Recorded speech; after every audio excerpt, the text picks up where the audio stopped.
What's happening, guys? Welcome back to the channel. Today we have in for review the UK collector's edition box set of The Thing in 4K.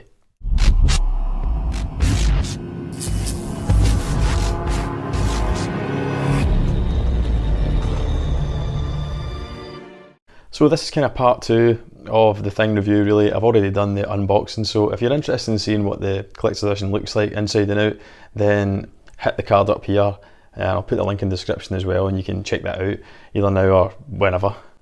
Movie itself, John Carpenter's The Thing, the 1982 edition. It is a remake of the 1951 The Thing from Another Planet, which was directed by Howard Hawks. It differs quite considerably from it, but should get out there that it is actually a remake. It's classic 80s sci-fi horror, and to be honest, it's probably genre defining. You'll struggle to find a better example of sci-fi horror than The Thing. So it stars Kurt Russell, who was lead man of choice for John Carpenter, who starred in a lot of his films from the late 70s to the early 80s, Escape from New York, Big Trouble in Little China. As I said, it's a John Carpenter film, and I believe it's actually John Carpenter's own favourite movie of all the ones that he's done, and it's certainly my favourite John Carpenter film. If you're a younger viewer, or for just some reason you've been living under a rock and haven't got around to watching The Thing, get out there and watch it. It doesn't matter what, VHS, DVD, stream it, whatever, just get out and watch it. It's an awesome film. Before we dive into the audio, if you're enjoying the video, folks, give it a wee thumbs up. Every like really helps the video. It helps with the YouTube algorithm. It helps punt the video out there to more people so they can see it, and so that I can hopefully grow the channel, get more subscribers, so that I'm inspired to create even more videos and work even harder to give you some good content. Anyway, back to the video. Let's talk about the audio.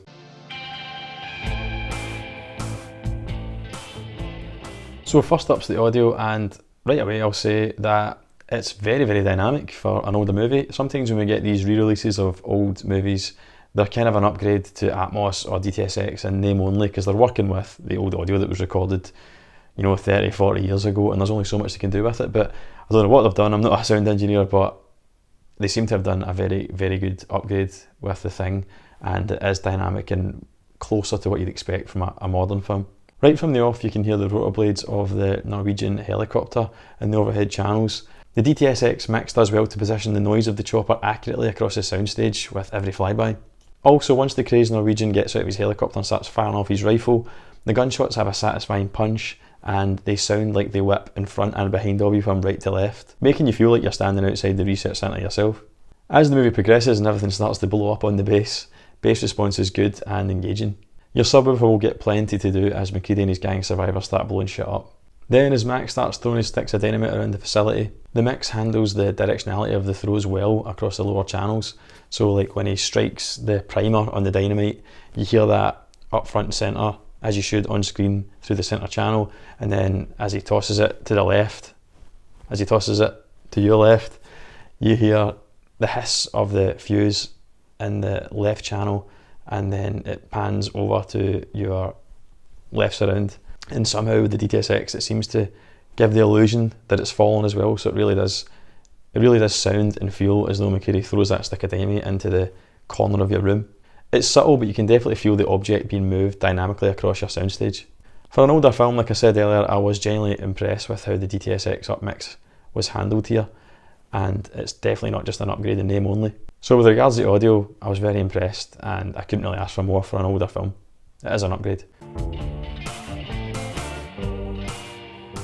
On to the video. As I stated earlier, it is a full fat 4K native DI on the disc. The film was originally shot in 35mm, so all the grain has been preserved, but it's quite a fine grain structure, so if you're a grain hater, there's nothing too much to be worried about here, and I don't think it'll be much of an issue for most. The film has never looked better, and for the most part it is a very, very crispy 4K image. Close-ups are very detailed, offering great definition, and the rendering of facial hair and clothing textures is reference for an older movie. Mac's beard looks great throughout the film, from when it's more groomed at the beginning to when it's near frozen in ice near the end. HDR offers more natural skin tones and better colour saturation throughout over the 1080p disc. This isn't an overly bright or vibrant movie, but there are some brilliant examples of HDR being used throughout. It's most notable anytime Mac lights a flare, as it burns white hot and is much brighter compared with the rest of the image, just the way it would appear in real life if you're looking at it with your own eyes. Blacks are nice and deep towards the end of the movie, offering a great canvas to showcase some of the specular highlight that HDR can provide. It's evident in the form of the bright blue camp light, torchlight and the flares used by the crew of the station to find a way around in the dark at the end of the movie.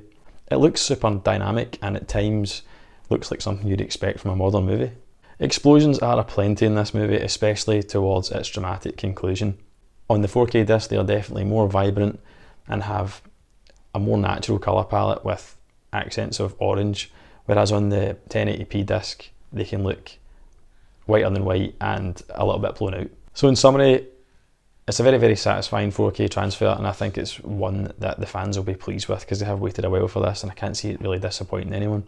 The only slight negative I'd say with regards to the 4K transfer is that some scenes can look a little bit soft.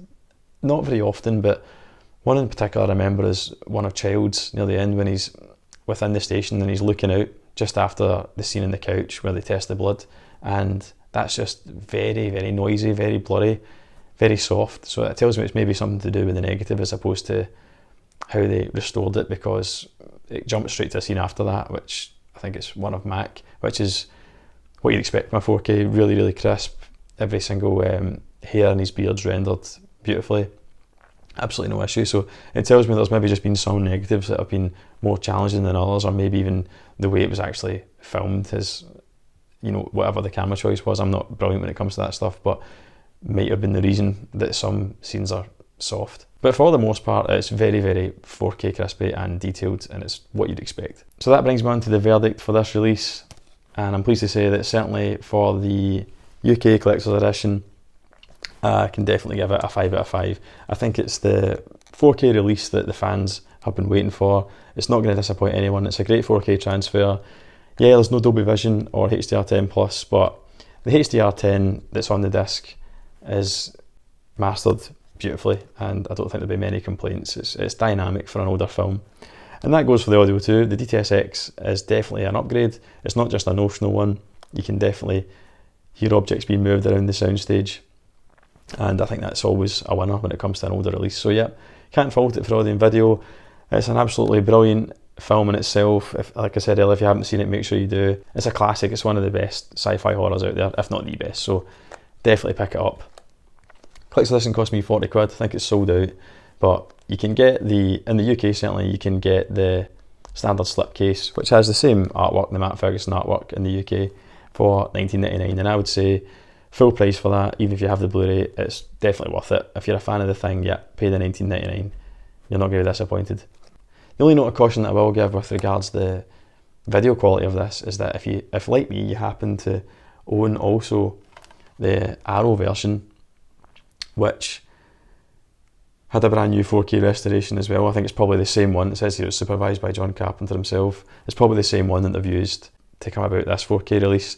And if this was what you're used to watching, and then you put this in, it's not a massive upgrade. It's definitely a noticeable upgrade, mainly because of the HDR10, but resolution-wise, you're splitting hairs at times.